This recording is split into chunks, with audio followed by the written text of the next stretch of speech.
All right, people. So here's the deal. Inception, you've watched it, you've argued about it, maybe you've gone online and you've seen some of the conspiracies about it.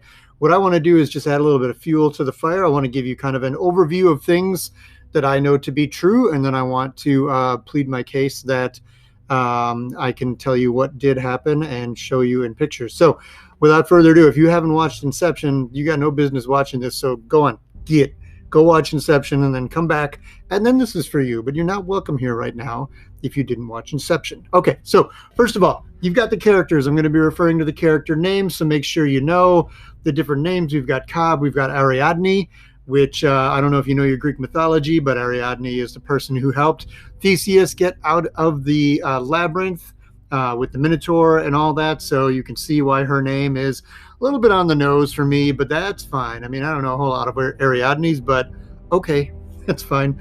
We've got Saito, who is the billionaire who has funded all this. We've got Cobb's wife, Maul. Now, remember, when we're talking about Maul, Maul is dead. So we're talking about Cobb's projection of her or his memory of her. And more on that later. We've got Arthur, who is kind of the slick, dapper guy who is kind of like one of the architects, but the person who's kind of running things for Cobb.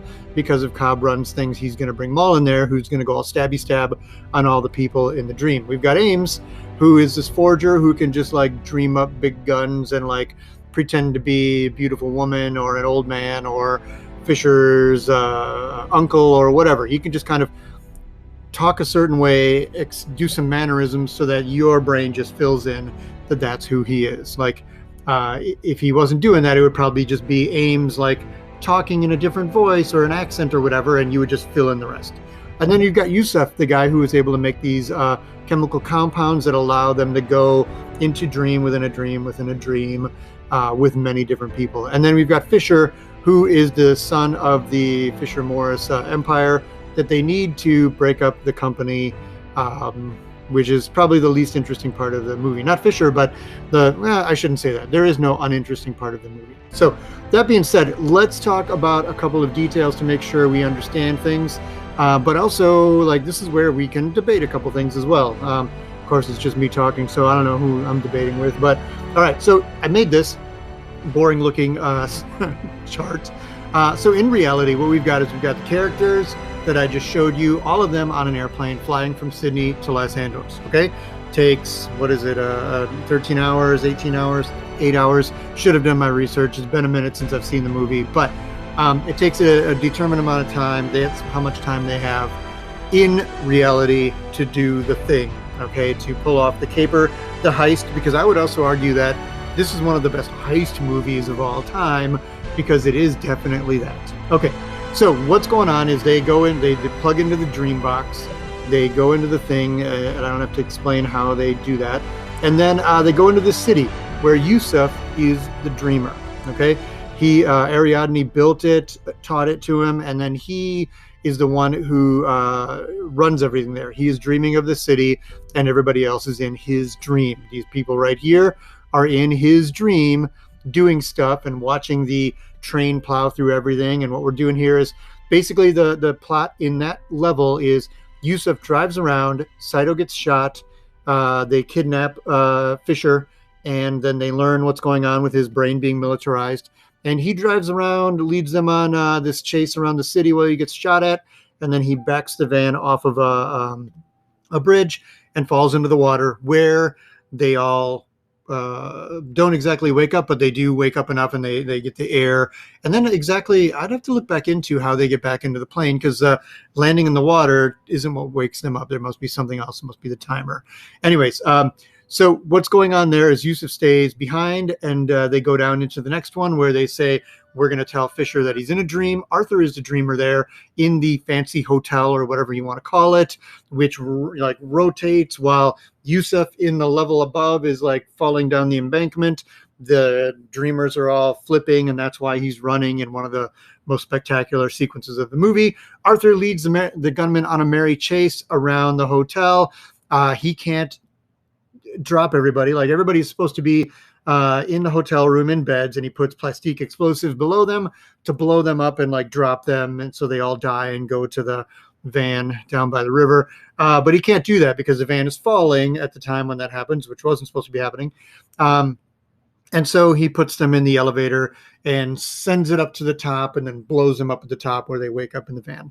Other things that are notable there, they get Fisher to buy into the trick. They say, hey, let's find out who's doing this to you, and you're going to lead us into the next dream. And in reality, he's just going to lead them around, but he's not going to be the dreamer. The dreamer is going to be Ames, which is, in case you've lost some of these, Ames is the Tom Hardy character who can kind of do anything or be anybody or whatever. With him are Cobb, Fisher, Saito, and Ariadne running around this snow fortress, rappelling down rocks, being shot at by people, and doing this spectacular action sequence of like guns and all that stuff going on here. Ames is dreaming. He's leading them around. He's throwing grenades at them. When Cobb's projection of Maul learns about the antechamber and whatever, she breaks down and kills Fisher, because this is just like the part where Saito is talking at the beginning and he says, don't think about pink elephants. And you're like, what do you think? I'm thinking about pink elephants. Actually, it was somebody telling him. But you know what I mean? It's like if you've had a dream where you're like, what is the worst thing that could possibly happen? That's what's happening in my dream right now, right? You know how your brain is. It's stupid, and that's how it works. But you can't help it. So Cobb, the worst thing that could possibly happen is like when he's in the dream with Ariadne earlier in the movie. And the worst thing she could do is like grab some jagged glass and like stab her in the stomach. So that's what she does. Okay. The thing we've got to keep in mind is that this is a projection. This is something else. We'll get to that when we get to Limbo. So they run around. Fisher gets killed. Saito also dies from his injuries there. And what has to happen is they think they're done, but really Ariadne is like, no, we can go one more level. We can go down into Limbo, because if you die here, you go to Limbo. So we can go to Limbo. We can get Fisher. And then Cobb is like, Saito's probably going to die by the time we get down there. So, or he is dead. So we need to find him. So what they do, they go down there. Cobb has to negotiate with himself, arguably. And basically they take Fisher and Ariadne, jump off the top of the building. They die. They come back to the fortress. Fisher goes in, opens up the antechamber, sees his dad, sees the stuff that he wants to see, which is the pinwheel that he made in the picture. And he's like, Dad always loved me, which is bull, because that is not who his dad was. It's just what he wants to believe. And I guess, like they said, the therapy they're giving him about believing what he wants to believe about his dad, you know, who am I to say that it wouldn't be nicer to choose a happier memory of a parent or somebody who you loved who didn't reciprocate that love? You know, I've got plenty of disappointments. I'd love to forget them in some ways and have myself fooled into believing that I'm better at things than I am and whatever and that kind of thing, and everybody thinks highly of me. Then again, that also is fuel sometimes. So like getting into some psychoanalysis of me and you and everybody around us here. Anyways, so they blow up the fortress. They go to the hotel where they die in the elevator. In the elevator, they go to the van where they drop into the water, and then the timer goes off and they wake up in the airplane. Meanwhile, Cobb stays in Limbo, and he does things in Limbo that you need to remember is that Limbo is populated by whoever has been there, which is Cobb, who was there for 50 years with his wife when they were experimenting, and leads to the problem of she believes this. She takes the thing that she believed to be true, which is that where reality is, she put it in a lockbox and didn't want anything to do with it. And the way that she knew it was through these totems. Okay, she invented the idea of the top that would spin, and if it continued to spin, then she would know that she's in a dream. So she didn't want to know that anymore. She chose the happy dream with her husband instead of anything else. So what Cobb does is he breaks in, he spins the top so that it doesn't drop, and then she agrees, like, yeah, we need to get out of here. So they quite intensely, they put their heads on the railroad tracks. They get run over by the train. They wake up in their living room, but he's done such a good job of it that she believes she's always in a dream, to the point where she has herself declared sane.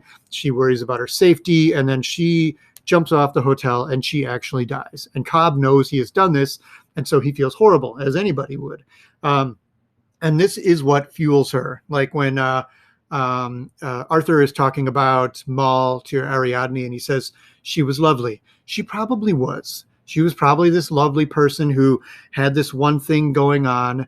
And this is where I think the best part of the movie is going on, where this like nuanced, beautiful idea of how we see ourselves and how we see other people is not accurate. It's flawed. It's what it is. Like you can talk to somebody all you want. You can spend 50 years with them. You'll never know them the way they know themselves. But the truth is also, unless you've really kind of done the work of figuring out who you are, you're really not going to know yourself, one, the way other people see you, which might be more accurate. But also like denial is a powerful thing. You have things that you don't want to accept about yourself that are good or bad. You hold yourself back from doing great things. You hold yourself back from doing terrible things. Meanwhile, those things are still in you. Like the urge to do bad things and good things is still in you. And whether you do them or not is a whole messy thing, because we are pretty messy beings. So Cobb is a mess because the projection of his wife that shows up is all stabby stab and kill people and torture him and torment him and not let him grieve and forgive himself for what he's done, which I understand. Okay, I can't say I understand that because I have not caused the death of anybody. But as a character, we understand that like he can't let himself do that because he just hasn't, and maybe he hasn't gone through therapy, and he can't because he's been on the run. So Ariadne points out to him like, you need to deal with this, and he finally realizes that he does. So he has this moment, and there's this really great scene where he is talking to the imaginary version of his wife, and he's holding her after he's shot her, and he's saying like, you're the best I could do. I couldn't remember you with all your perfections and imperfections and whatever.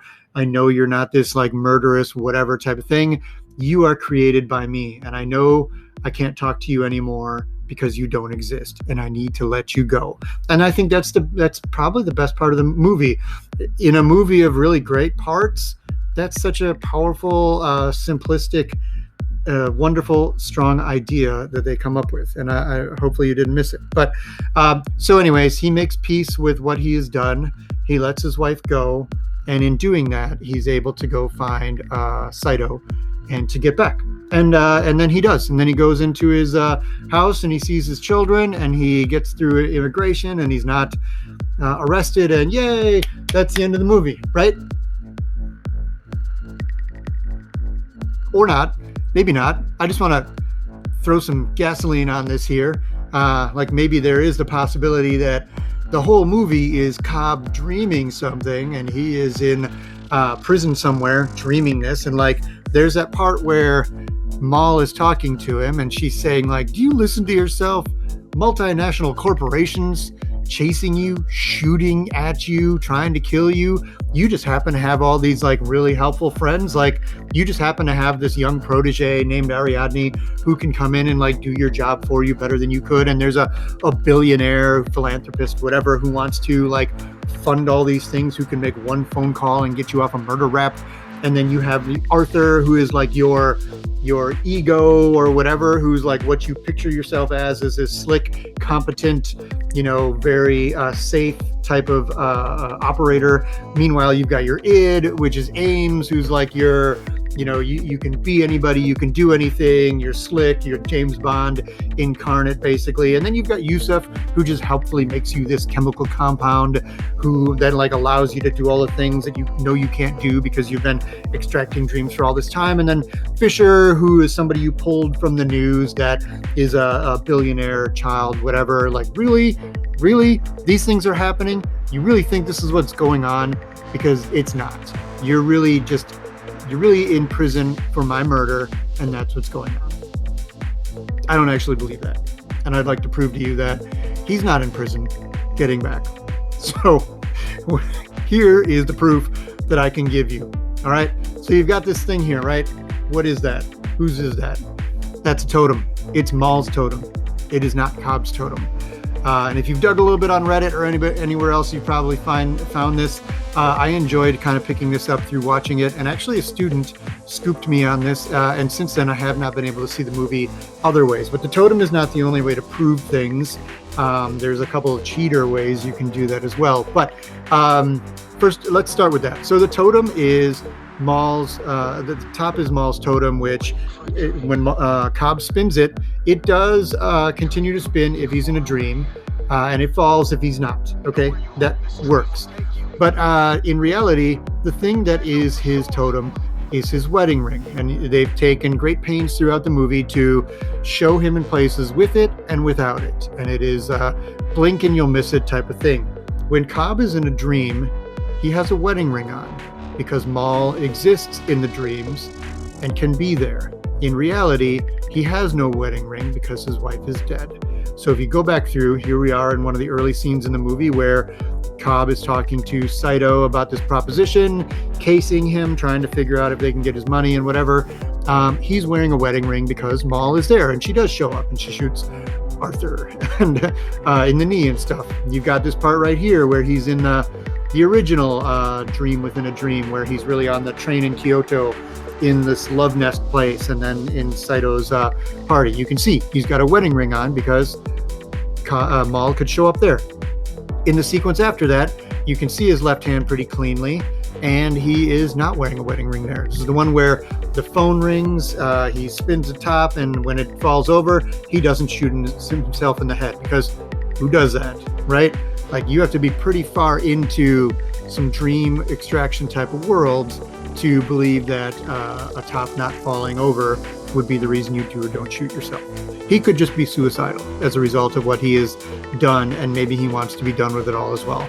Here we are, him showing Ariadne like about the totems.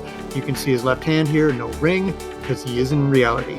At the end of the movie, you can see his hand again, no ring, because he is in reality. Again, at his house, I know it's blurry, this is not a real high HD scan or anything like that, but again, no ring, because he's in reality, and he does actually get back to his kids. He does not choose a happy reality or a happy dream instead of reality. He actually gets back. The other way you can prove it is through his kids, who he sees throughout the movie, running around corners and whatever. And the thing that I would tell you, the way to imagine this is, you and I have a relationship. I'm your teacher, you're my student. And the way that I see you, I will tell you, like, you'll graduate, you'll move on, and I'll see you social media, in person, whatever, 10 years from now, 15 years from now, or whatever, and I'll recognize you, but I can't tell you, like, in 2020, I could not accurately move forward what you are going to look like. Just like you probably can't anticipate exactly what I'm going to look like 20 years from now. I mean, I know you're like you're going to be bald with a beard. Maybe I will, maybe I won't. Who knows what's going to happen? If you looked at me 20 years ago, you'd probably be hard pressed to know what I look like now. So that being said, one of the things I think we can't accurately do is I think we can't accurately picture faces, and especially children as they're growing, because they do grow and change so rapidly. Like, especially having kids, they look like one parent at one age, then they look like another one at a different age, and on from there. So that being said, when Cobb sees his children, he only sees this last vision of them, which is also because he's motivated by guilt. But he sees them, and they are running around. This girl's wearing a little jumper, the boy's wearing kind of a plaid shirt. And then when we see these kids at the end, people are like, well, it's the exact same kids. It's not the exact same kids. If you look closely, she's wearing a t-shirt under this, and when they stand up, which I unhelpfully didn't take a picture of, but when they stand up, they're not the same kids. They've definitely aged a couple of years, and they've grown considerably. This is a little girl right here. This is a young girl on the left. Not the same. And James and Philippa have grown quite a bit. And I do not think that it is accurate for us to imagine people ahead. You can also cheat and just look at the cast and crew, and you can see that the children on the right are played by two people, and the children on the left are played by two other people. So they are not the same people, which is cheating, because, you could probably find a hole in that. But I don't think that's true. So to sum up, Inception is a deep movie about all kinds of different things, and it does it really deftly.